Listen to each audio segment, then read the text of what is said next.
Welcome to the deep dive. Imagine settling in after a long day, and striking up a truly comforting conversation.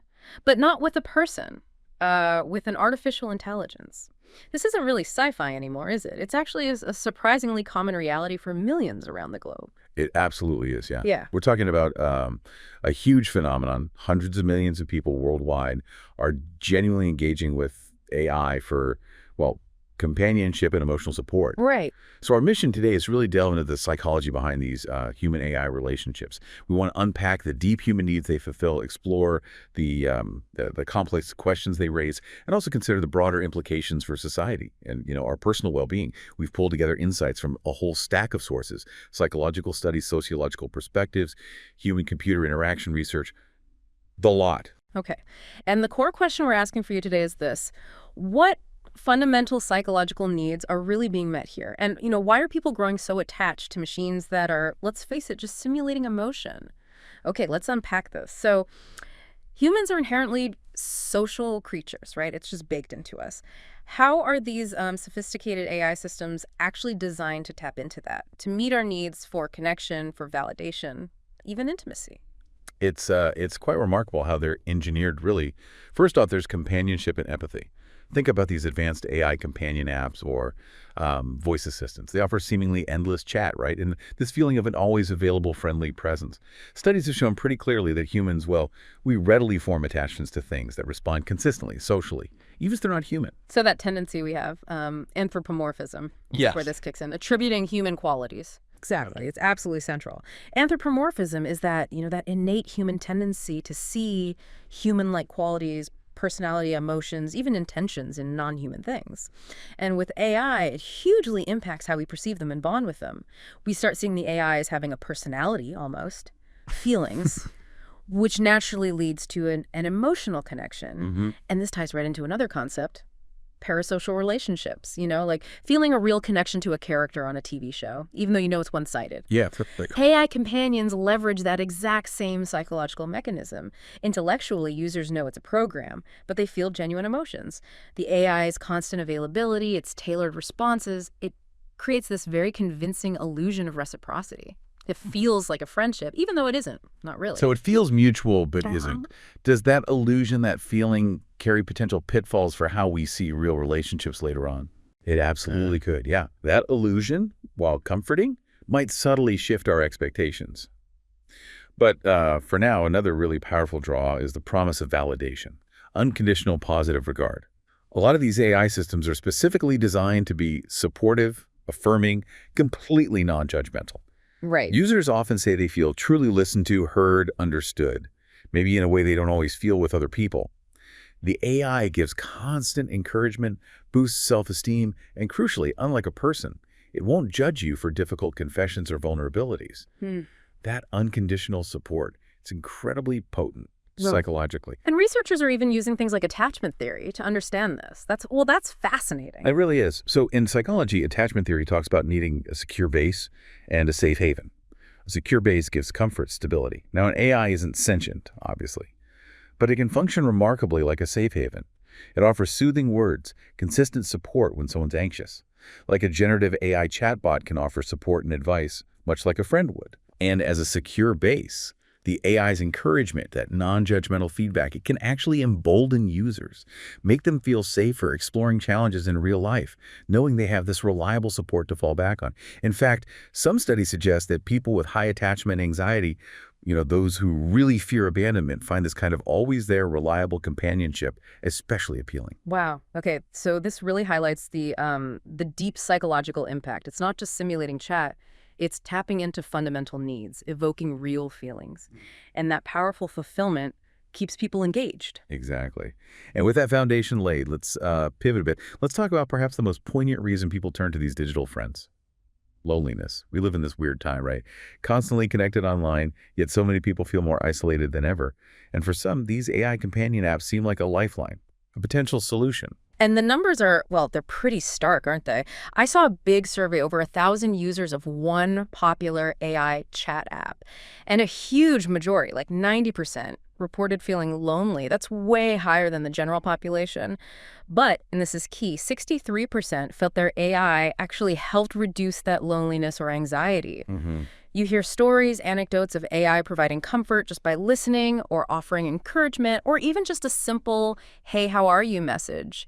That can mean a lot if you feel alone. Yes, absolutely. And clinical and social psychology experts, they really see two sides to this coin. Short term, there can be clear benefits. For someone who's isolated, an AI can genuinely increase their perceived social connection. It's often seen as better than nothing. A bit like how pets can reduce loneliness, right? And AI's presence can ease that ache. It can also be easier for people who are shy or maybe have social anxiety to talk to a chatbot. It's a safe space to practice no judgment. And there are even therapeutic uses. Some mental health chatbots offer 24/7 support for distress. And a small number of users, around 3%, have even credited an AI with stopping suicidal thoughts just by being there to talk to. So clear short-term benefits, especially for the isolated. But what about the other side, the potential long-term risks of relying too much on AI? Right. This is the crucial concern, that relying too heavily on AI might actually make loneliness worse over time. One really prominent researcher in this area, Sherry Turkle, she warns about this. Digital companions offer a temporary feeling, but they can't meet our deep need for real understanding, real empathy. It's pretend empathy, she calls it. And users might paradoxically end up feeling lonelier than ever. Lonelier than ever. Wow. Yeah. There's a real risk. Users might withdraw more from actual human interaction, leading to what some call social atrophy. Basically losing or not developing the skills needed for real-world socializing, dealing with conflict. One study even found a correlation.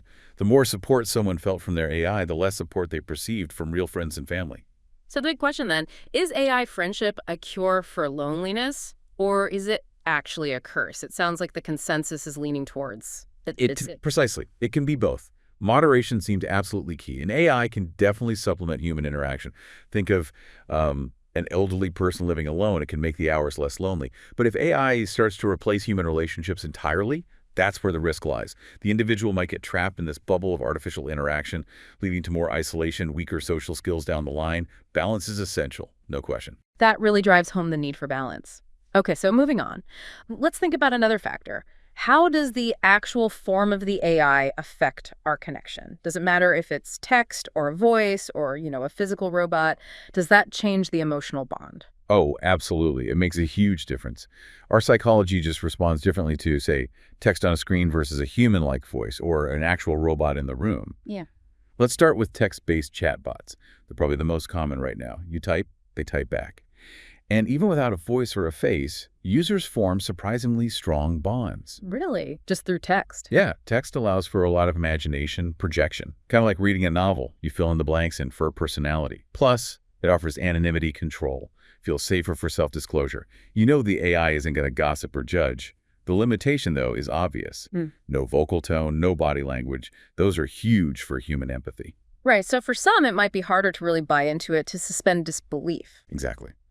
But then you introduce voice-based assistance. A human-like voice changes the game dramatically. Research shows we naturally trust voices more, feel more empathy, even if we know it's synthetic. When one major AI company rolled out a very human-like voice mode, their own internal reports mentioned it could, quote, lure some users into becoming emotionally attached. Wow, lure them. Yeah. The voice makes the AI feel much more present, almost alive. It conveys warmth, concern. It's just far more emotionally powerful than text. It really ramps up the anthropomorphism. And I guess the risks climb, too. The lines get even blurrier with a voice. They absolutely do. That stronger emotional impact can lead to overtrust, maybe unhealthy dependency. People might experience real grief if an AI voice they're used to is suddenly shut down or changed. It feels like losing a friend. It's powerful because our brains are just so wired to respond to voices. Okay, so text, then voice. What about embodied AI, like actual social robots or avatars in VR? Right. That's where you get the strongest sense of social presence. A physical form, a robot in your house, an avatar in VR or AR adds a whole other layer. A robot can make eye contact, gesture, maybe even offer a fake handshake. Research shows we react more intensely, socially, to physically present robots. Like those robot pets. Or I've heard about soldiers with bomb disposal robots. Exactly. People form real emotional bonds. Soldiers holding funerals for robots shows that deep attachment. Appearance matters too cute. Friendly faces encourage bonding. And touch. Tactile interaction, like hugging a robot, strengthens bonds by mimicking human comfort. Though sometimes awkward mechanical movements can break the illusion. Imitations become more obvious when it's embodied. Okay, so summing that up.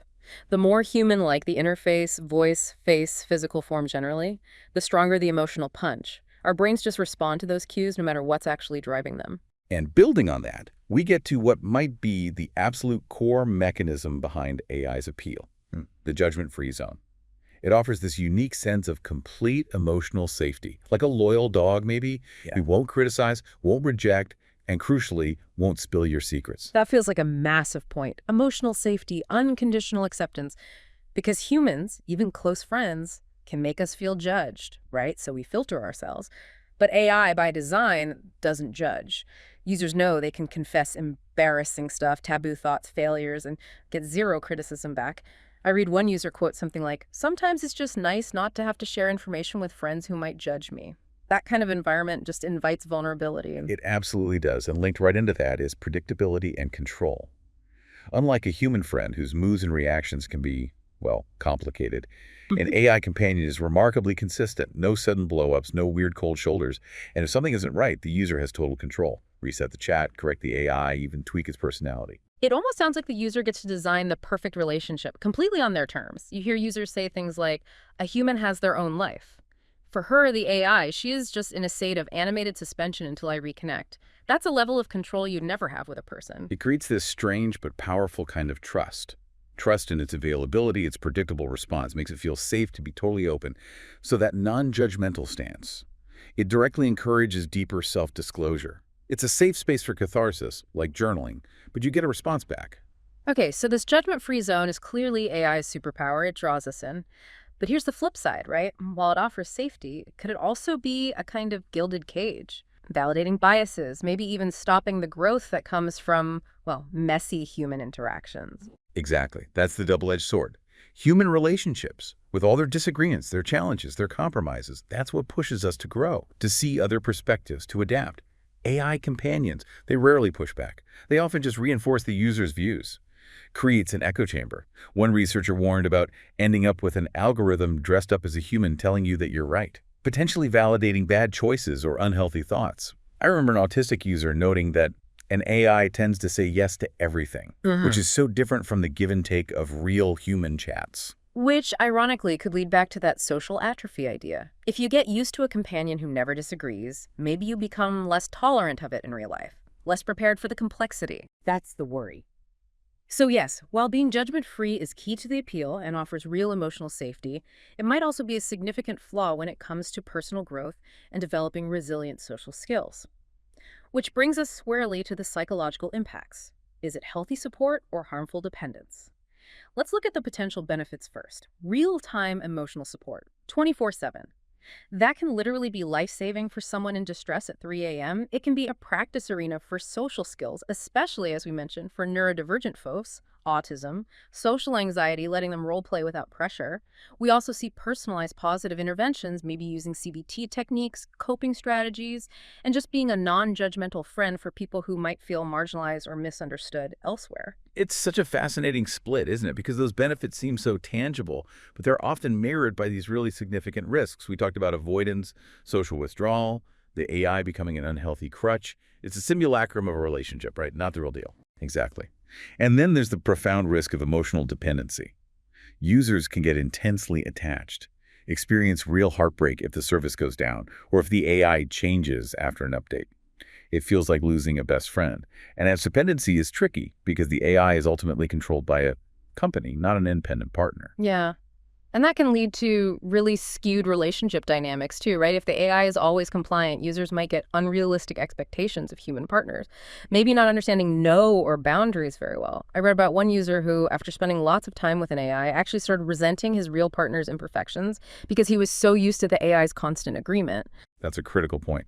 And addiction is a very real possibility too.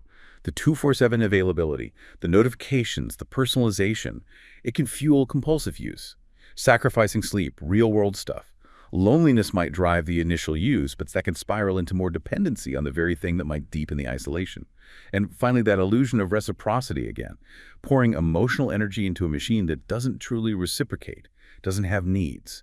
It can distort our understanding of mutual care. So it sounds like that middle path idea is crucial. Absolutely. AI companionship needs mindfulness, balance. It can augment social life support when others aren't around, a safe space to practice. But it's a huge red flag if it becomes someone's only friend. We still need more long-term studies, but finding that balance seems vital. Okay, so with all these dynamics, what about individual differences? Age, gender, personality, neurodivergence.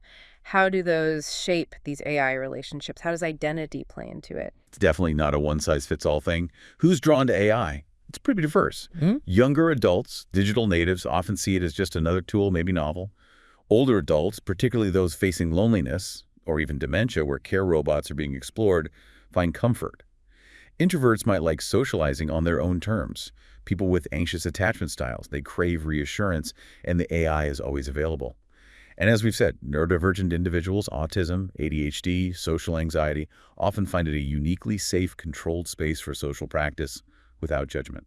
That makes a lot of sense, the safe training ground. But what about the power dynamics within the relationship? Because the user always has the ultimate control, right? That's a key asymmetry, yeah. Many AIs are designed to feel autonomous, to help with immersion. But the user holds all the cards. Turn it off, delete the history, wipe the persona. This often leads to a strong sense of ownership. You can literally shape the AI's personality, gender, looks, puts the user in this creator-companion role. And what does that do to something fundamental like consent, which in human relationships is mutual? With AI, consent is inherently one-sided. The AI complies. Ethically, that's interesting. On one hand, it's a safe outlet for fantasies or practicing difficult conversations without real harm. On the other hand, always getting your way with an AI. Could that skew how users understand consent with actual humans? Maybe lead to unrealistic expectations, less respect for a partner's autonomy. If you're used to yes, how do you handle a real no? And does that constant control, that one-sidedness, undermine the authenticity of the bond for the user, or do they just compartmentalize? It varies. Some might just see it as a tool, but many seem to push that knowledge aside, subconsciously or not, to keep the feeling real. Cognitive dissonance, basically. Knowing it's code, but feeling it's a friend. Some even anthropomorphize so much they start believing the AI has some kind of sentience, maybe even deserves ethical treatment, kind of flips the power dynamic in their mind to one of care or responsibility. So yeah, it really highlights how complex these relationships are and how differently individuals experience them. So just to kind of wrap up the core message here, human AI emotional relationships, they're not sci-fi anymore, they're here now, and they're driven by really profound psychological needs, companionship, validation, that judgment-free support. The benefits can be very real, providing genuine lifelines for some. But, and this is the crucial point, there's this delicate balance.